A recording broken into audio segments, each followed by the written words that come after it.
Hello everybody, and welcome to Cypress, California. Today is May 12th, 2023, and I'm taking a bike ride this morning, and I'm heading down the street right now, heading towards my former employer.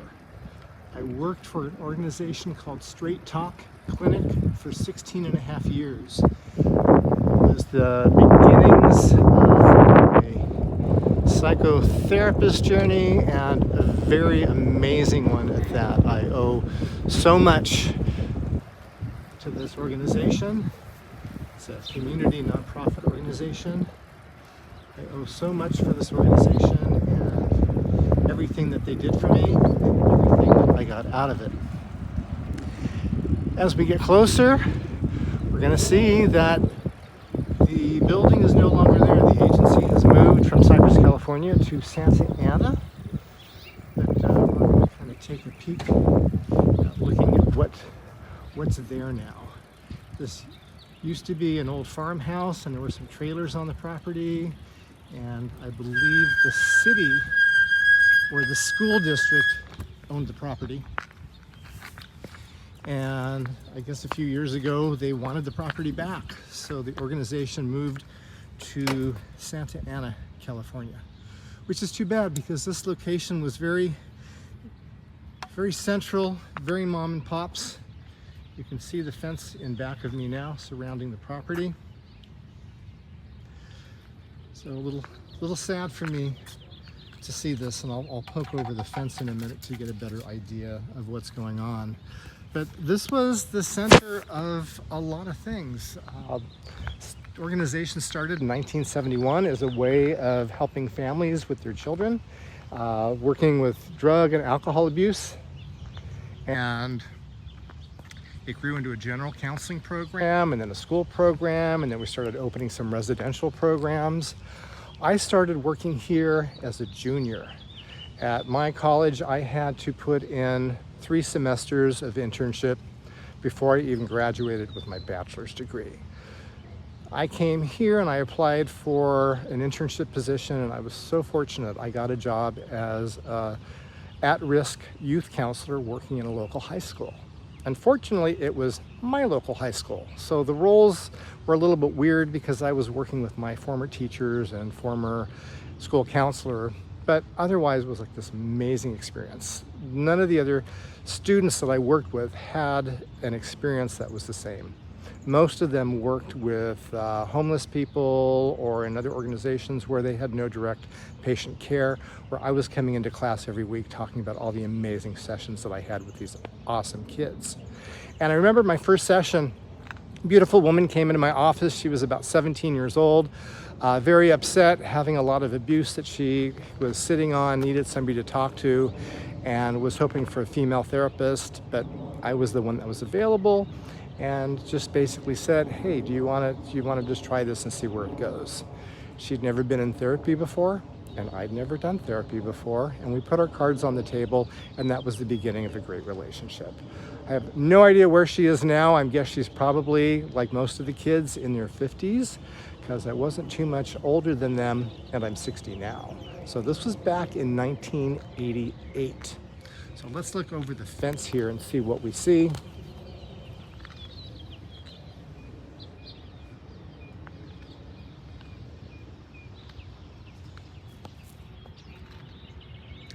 After doing a couple semesters here, I was hired to start a summer youth program, and in the summer youth program, I developed a biking event where we biked once a week, and then at the end of the summer, we biked halfway to the Grand Canyon, and then the kids that were able to do the whole thing, we actually biked all the way down to the bottom of the Grand Canyon and hiked up in a day. That was my 26th birthday, and that was amazing, and I'll never forget the kids. Have no idea where they are today, but I'm hoping that that experience left them with something that changed their life, because so many of the experiences here changed my life. So many defining moments.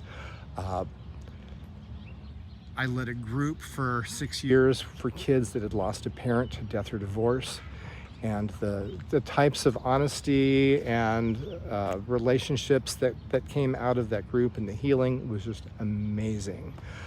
I remember when I ran a residential program, the first patients that I had to discharge and kick out, and how hard that was for me. And also when we had our first patient overdose and die, and I had to be the one to break the news to the staff and to the other clients. That was a huge, huge thing. But we came together. We came and we celebrated what we did, and it was mostly positive. When I got my master's degree in 1994, I told my boss that I wanted to take the summer off and ride my bike cross country, and maybe I could incorporate a slideshow that I could take back to the high schools and the fundraiser into the event. And he said, "Hey Ken, you do that, we will keep you on payroll this summer." So how cool is that? I was able to get paid to ride my bicycle from Portland, Oregon to Boston, Massachusetts.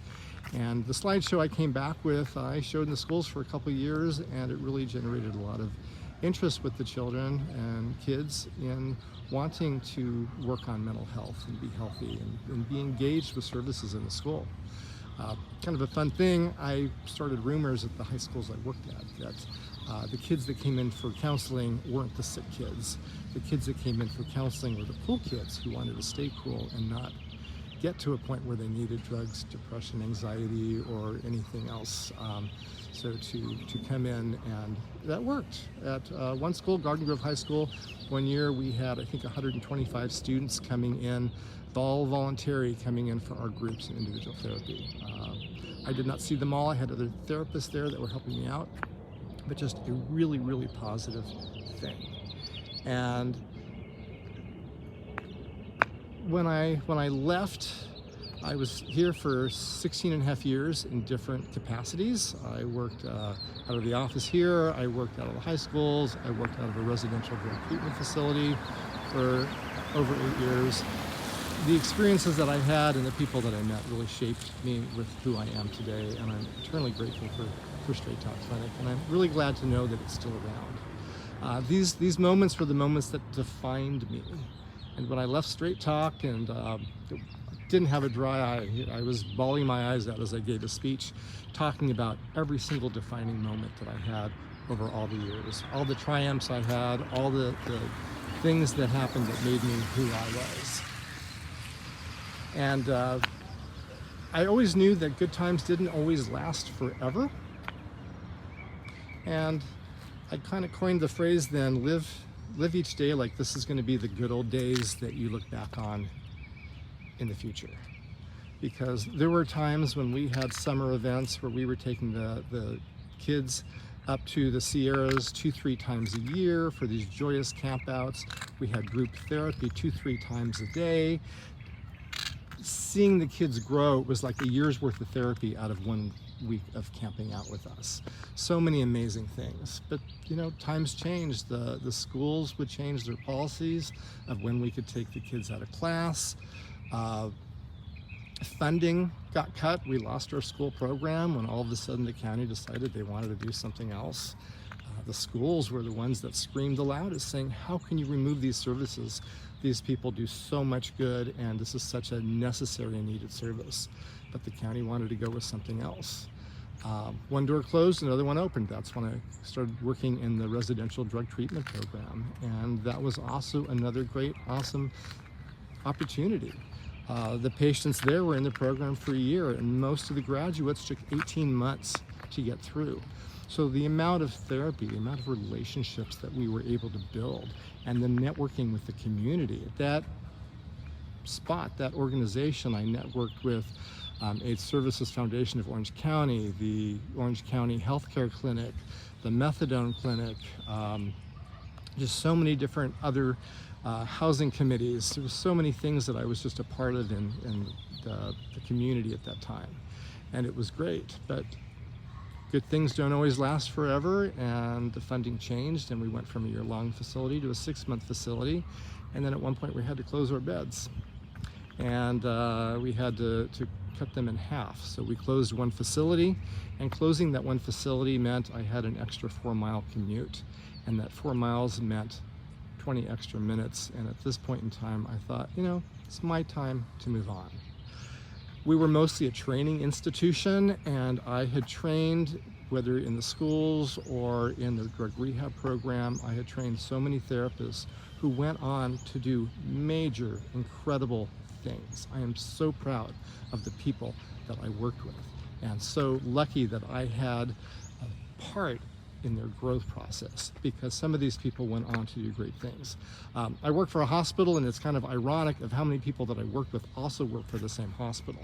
We're in different departments in different locations, but kind of neat to see that we're all kind of in the same field doing the same thing. But when I realized it was time to kind of move on myself after 16 and a half years, I did so, and I moved over to the hospital, and I've been there for 18 and a half years, and kind of cut back on my hours a little bit so I can take the time off to do the bike rides and reflect. Tomorrow I have an important speech that I'm speaking at an international meeting, and just really wanted to get on the bike today to get into my head. This is the best time for me to think things over, organize my thoughts, do it in such a way that just makes sense, and really looking forward to this event tomorrow night. And I'm really, really thankful for everything that happened to me at Straight Talk, because I would not be in this position to speak in front of all these people with the experience that I have if they didn't give me a chance when I was just an undergraduate. Most programs, they want you to be in your graduate program, but I started here junior, and it was amazing. So I am gonna wrap up here. I do want to say that today I'm also living today as this is going to be the good old days of the future, because times are good today. It's a beautiful day. It's quiet, not too much traffic. Heading over to Knott's Berry Farm to walk around for just an hour or two, ride a couple rides, have lunch, and then head back and kind of do some of the things that are needed to do before tomorrow night. But I choose to live today as these are the good old days. And yeah, sad, bittersweet moments looking around and seeing how this agency is no longer here. But I know it's around, and I've referred people recently, and I know that it's still doing good things in the community. Maybe just not the immediate community here. But so glad that I am a part of the history of this place. Anyway, I'm going to get back on my bicycle now. I hope everyone has a great weekend. If anybody's interested in joining me in the talk tomorrow night, I can put that in the chat below. It's the Sydney International Lunchtime ACA meeting. Anyway, I'm Ken. Guys, have a great day. Thank you so much for being here.